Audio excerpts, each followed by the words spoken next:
As-tu déjà regardé tes mains et les as-tu trouvées vides? As-tu déjà regardé la souffrance du monde, la faim, la pauvreté, le désespoir et ressenti un poids écrasant de culpabilité parce que tu n'as tout simplement pas les moyens d'aider? Nous vivons dans un monde qui assimile le pouvoir à l'argent et l'influence à la richesse. Nous nous disons, si seulement j'avais $1 million, je changerais le monde. Si seulement j'avais des ressources, je serais un saint de la charité. Et ainsi, nous tombons dans un piège spirituel dangereux. Nous restons assis, paralysés par notre propre pauvreté, croyant que la porte de la haute sainteté est verrouillée, parce que nous ne pouvons pas payer le prix d'entrée. Nous pensons que la miséricorde est une transaction. Mais, et si je te disais que les plus grands actes de miséricorde de l'histoire de l'univers ne coûtent absolument rien? Et si je te disais que Jésus-Christ, le roi de la miséricorde, est apparu à une humble religieuse sans le sou pour briser ce mensonge à jamais? Il existe un secret documenté dans le petit journal de Sainte Marie Faustine Kowalska, une instruction spécifique qui supprime toutes les excuses que nous avons pu inventer.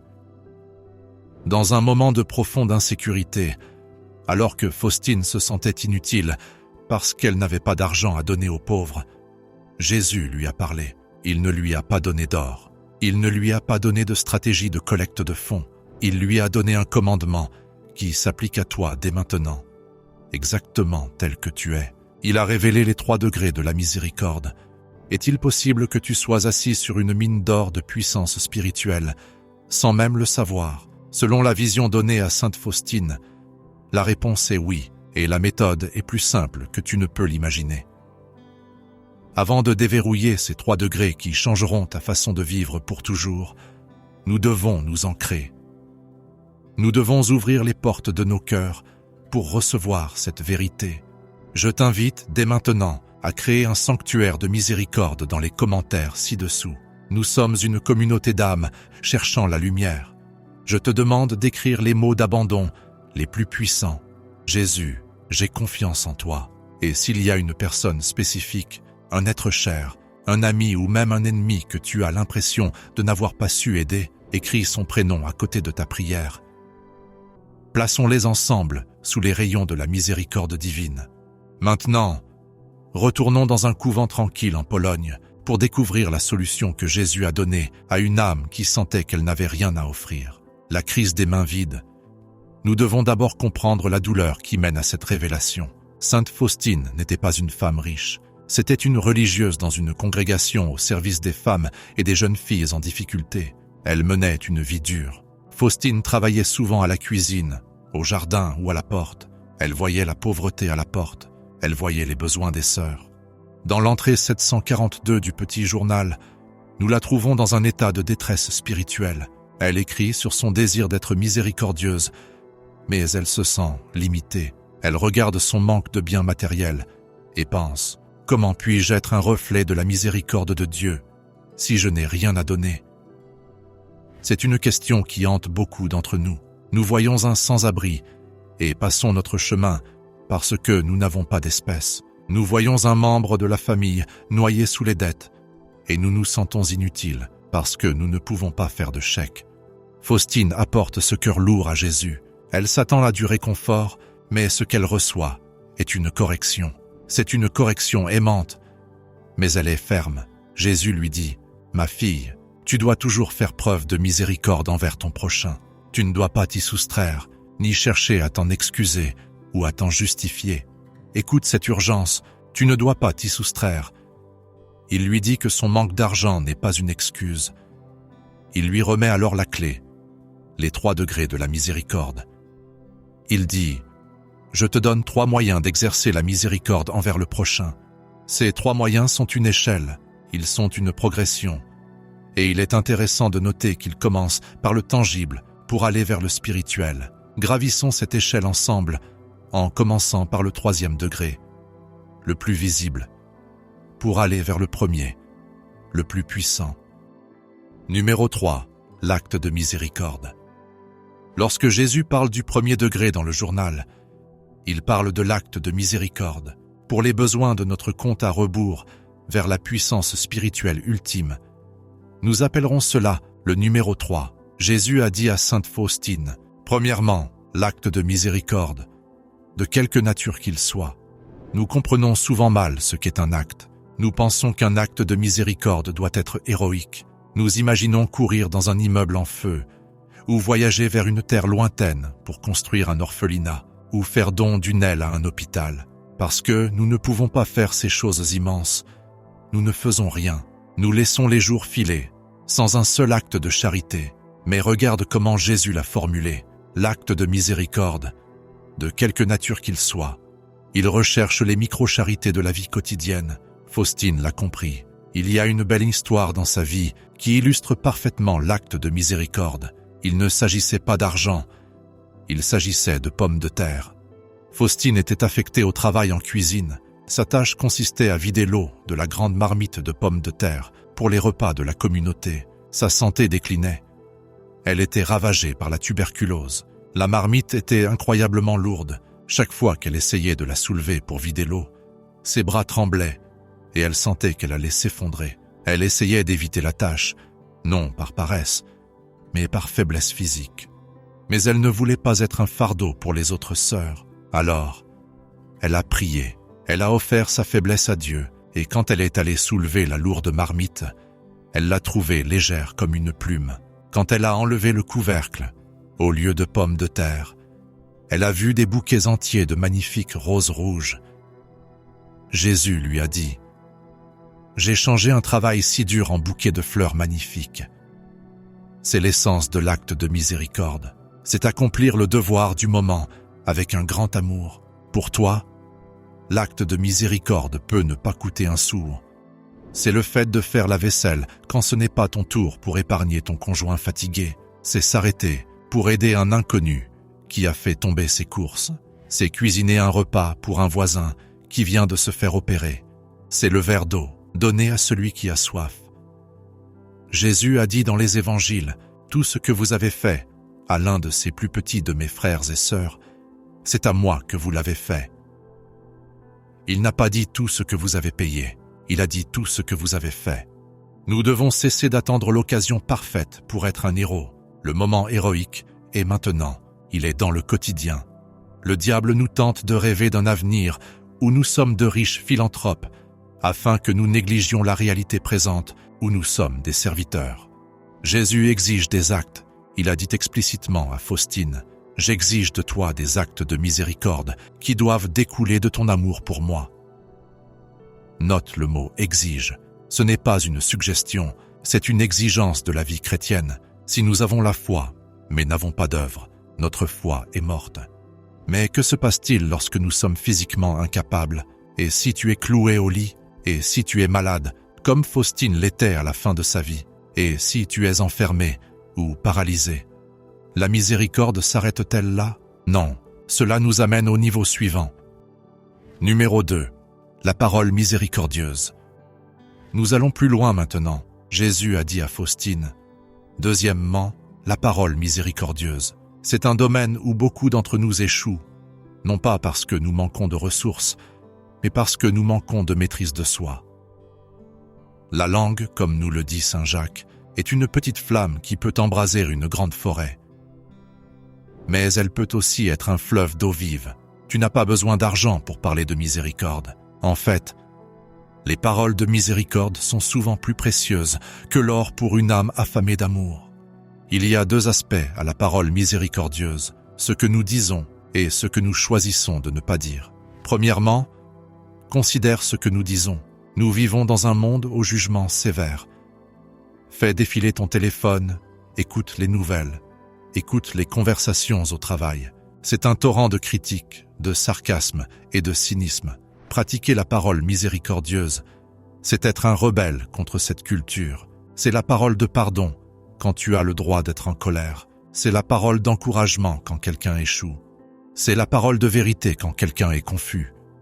C'est dire « Je suis là pour toi » à quelqu'un qui se sent invisible. Sainte Faustine a fait face à de terribles commérages au sein même de son couvent. D'autres sœurs, ne connaissant pas sa vie spirituelle intérieure ni sa maladie, la traitaient de paresseuse. Elle la traitait d'hystérique. Elle chuchotait à son sujet. Elle ressentait profondément la piqûre de ces mots. Elle a écrit « La langue est un petit membre, mais elle fait de grandes choses. Une religieuse qui ne garde pas le silence n'atteindra jamais la sainteté. Imagine le pouvoir que tu détiens dans ta bouche. Tu peux détruire une réputation ou tu peux la sauver. » Il y a un moment dans le journal où Faustine entend des gens parler d'une personne qui causait des problèmes. La tentation de se joindre à eux, d'être d'accord avec la critique, était forte. Ça fait du bien de se défouler, ça fait du bien d'avoir raison. Mais la parole miséricordieuse dicte que soit nous disons du bien, soit nous gardons le silence. Jésus lui a ordonné que si elle ne pouvait pas accomplir un acte, elle devait dire une parole de miséricorde. Cela inclut de pardonner à ceux qui nous blessent. Pense à une personne dans ta vie qui est difficile. Peut-être est-elle toxique, peut-être est-elle simplement agaçante. Tu n'as pas d'argent pour régler ses problèmes, mais tu as une voix.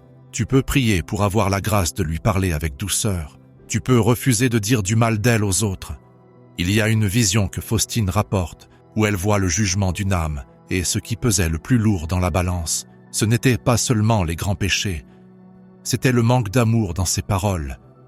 Les fois où elle avait écrasé l'esprit d'une autre personne avec un mot insouciant. À l'inverse, Jésus promet que les miséricordieux obtiendront miséricorde. Si tu veux que Dieu te parle avec bonté au jour du jugement, tu dois parler avec bonté à ses enfants maintenant. Ce deuxième degré ne te coûte rien d'autre que ton orgueil. Il te coûte la satisfaction momentanée d'une insulte spirituelle, mais la récompense est éternelle. Il transforme tes conversations quotidiennes en une liturgie d'amour. Mais Jésus connaît nos limites. Il sait que parfois nous ne pouvons pas accomplir un acte. Peut-être sommes-nous fragiles. Il sait que parfois nous ne pouvons même pas parler. Peut-être sommes-nous seuls, ou la personne est au loin, ou elle est décédée. Quoi alors? Sommes-nous impuissants? Numéro. Cela nous amène au degré de miséricorde le plus élevé, le plus universel et le plus puissant. Celui qui ne nécessite absolument aucune force physique et aucun argent, et pourtant, il a le pouvoir de déplacer des montagnes et de sauver des âmes du bord de l'enfer. Numéro 1. La prière miséricordieuse. Jésus a dit à Sainte Faustine. Troisièmement, la prière. Si tu ne peux manifester la miséricorde ni par l'action ni par la parole, tu peux toujours le faire par la prière. Ma prière atteint même les endroits où je ne peux pas aller physiquement. C'est la bouée de sauvetage ultime. C'est l'assurance que personne, absolument personne, n'est inutile dans le royaume de Dieu. Nous traitons souvent la prière comme le dernier recours. Nous disons « Eh bien, je ne peux rien faire d'autre, alors je suppose que je vais juste prier. » Nous le disons avec un soupir, comme si la prière était le lot de consolation pour les faibles. Mais aux yeux de Jésus, la prière est une arme de salut massive. Regarde la formulation spécifique que Jésus utilise. Ma prière atteint même les endroits où je ne peux pas aller physiquement. Qu'est-ce que cela signifie? Cela signifie que ton acte est limité par ton corps. Tu ne peux nourrir que la personne qui se tient devant toi. Ta parole est limitée par ta voix. Tu ne peux réconforter que la personne qui peut t'entendre. Mais ta prière ignore le temps et l'espace. Ta prière peut voyager jusqu'à une chambre d'hôpital à l'autre bout du monde. Ta prière peut descendre dans les profondeurs du purgatoire pour soulager une âme souffrante que tu n'as jamais rencontrée. Ta prière peut atteindre le cœur endurci d'un pécheur qui refuse de t'écouter parler. Sainte Faustine est devenue un maître de ce troisième degré. Vers la fin de sa vie, elle était confinée au lit. Elle crachait du sang. Elle était faible. Pour le monde, elle était un fardeau. Une bouche inutile à nourrir au couvent. Mais dans le royaume spirituel, elle était un titan guerrier. Jésus lui a donné le chapelet de la miséricorde divine.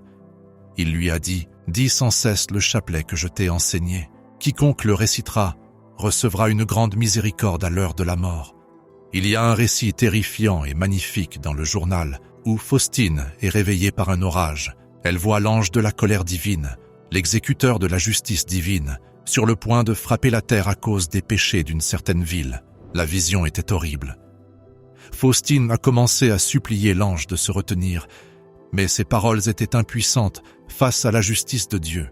Puis elle a entendu les mots du chapelet monter en elle. Elle a commencé à prier. « Père éternel, je t'offre le corps et le sang, l'âme et la divinité de ton Fils bien-aimé. » Alors qu'elle priait cette prière miséricordieuse, elle a vu l'ange de la justice devenir impuissant.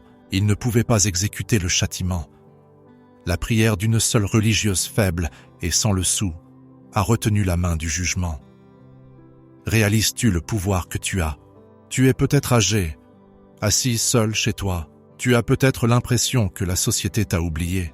Tu penses peut-être que tu n'as rien à apporter. Mais si tu prends ton rosaire, si tu offres ton chapelet, tu fais plus pour le monde que le milliardaire le plus riche, a dit Jésus à Faustine.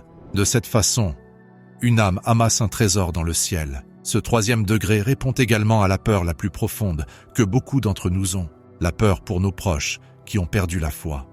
Nous connaissons tous quelqu'un qui a quitté l'Église, quelqu'un qui vit dans les ténèbres. Nous essayons de leur parler, paroles miséricordieuses, et ils se mettent en colère. Nous essayons de les aider, actes miséricordieux, et ils nous rejettent. Nous nous sentons désespérés, mais la prière miséricordieuse peut contourner leur défense. Tu peux les plonger dans l'océan de la miséricorde sans même qu'ils le sachent. Tu peux obtenir pour eux la grâce de la repentance finale. Jésus a fait une promesse spécifique à ce sujet. Il a dit « Lorsqu'on récite ce chapelet auprès des mourants, je me tiendrai entre mon Père et l'agonisant, non pas en tant que juste juge, mais comme le Sauveur miséricordieux. » Tu peux être cet intercesseur. Tu n'as pas besoin d'un diplôme en théologie. Tu n'as pas besoin d'un micro. Tu n'as pas besoin d'un compte en banque. Tu as juste besoin d'un cœur qui a confiance. Le commandement d'agir, nous les avons donc là. Les 3 degrés, l'acte, la parole, la prière. Mais nous devons revenir à l'avertissement. Jésus ne les a pas proposés comme option pour un passe-temps. Il a dit « J'exige des actes de miséricorde ». Pourquoi utilise-t-il un langage aussi fort? Parce qu'il sait que la miséricorde est la seule chose qui nous rend semblables à Dieu. Dieu est amour et miséricorde même. Si nous fermons notre cœur à notre prochain, nous fermons notre cœur à Dieu. Il y a une vision que Faustine décrit des rayons de la miséricorde. Dans l'image de la miséricorde divine, nous voyons 2 rayons sortant du cœur de Jésus, le rouge et le pâle. Le rouge signifie le sang qui est la vie des âmes, et le pâle signifie l'eau qui justifie les âmes. Ces rayons protègent les âmes de la colère du Père. Jésus dit à Faustine, « Heureux celui qui demeurera dans leur abri. » Mais comment demeurer dans cet abri? En devenant nous-mêmes miséricorde. Comme le dit la prière, « Pardonne-nous nos offenses, comme nous pardonnons à ceux qui nous ont offensés. » La mesure que nous donnons est la mesure que nous recevrons. Si tu es avare de miséricorde, tu risques de trouver un jugement avare. Mais si tu es généreux en miséricorde, prodigue en actes, bon en parole et constant dans tes prières, tu construis une forteresse de sécurité pour ta propre âme. Application pratique. Ta mission aujourd'hui. Alors, comment vivre cela dès aujourd'hui? Comment passer d'une belle histoire à une réalité qui sauve des vies? Je veux que tu regardes ta journée de demain. Visualise-la. Tu te réveilleras. Tu rencontreras des gens. Tu rencontreras des difficultés. Premièrement, prépare ta prière miséricordieuse. Engage-toi à réciter le chapelet de la miséricorde divine 1 fois par jour.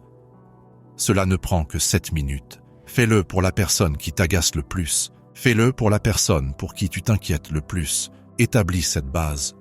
Deuxièmement, surveille la parole miséricordieuse. Demain, quelqu'un se plaindra à toi. Quelqu'un fera des commérages. Ou peut-être que ton conjoint ou ton enfant fera une erreur. Retiens-toi avant que la parole blessante ne sorte. Fais une pause. Demande à Jésus, donne-moi tes mots.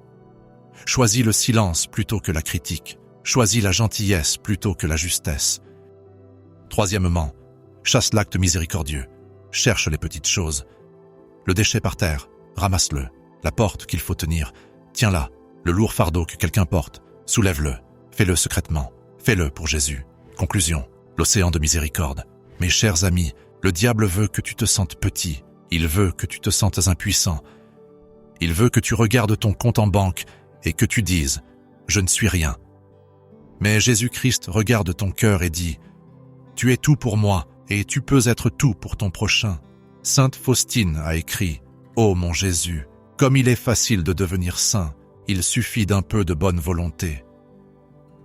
Si Jésus voit ce petit peu de bonne volonté dans l'âme, il se hâte vers elle, et rien ne peut l'arrêter. Tu n'as pas besoin d'argent pour être un saint, tu n'as pas besoin d'argent pour sauver le monde. Tu as les 3 degrés, tu as l'acte, la parole et la prière. Tu as la puissance même de Dieu au bout des doigts. Ne laisse pas passer un autre jour dans l'oisiveté. Les champs sont blancs pour la moisson, et les ouvriers sont peu nombreux. Sois un ouvrier de la miséricorde. Terminons en revenant à ce sanctuaire que nous avons créé au début. Si tu ne l'as pas encore fait, tape Jésus, j'ai confiance en toi, ci-dessous. Que ce soit ta signature sur ce contrat de miséricorde, et souviens-toi des paroles de notre Seigneur à Sainte Faustine, des paroles qui devraient résonner à tes oreilles chaque fois que tu as peur ou que tu te sens inadéquat. N'aie pas peur de ton Sauveur. Ô âme pécheresse, c'est moi qui fais le premier pas pour venir à toi, car je sais que par toi-même, tu es incapable de t'élever jusqu'à moi. Mon cœur déborde d'une grande miséricorde pour les âmes et surtout pour les pauvres pécheurs. Je suis l'amour et la miséricorde même. Il n'y a pas de misère qui puisse se mesurer à ma miséricorde. Va maintenant et sois le visage de cette miséricorde pour un monde qui en a désespérément besoin. Au nom du Père et du Fils et du Saint-Esprit. Amen.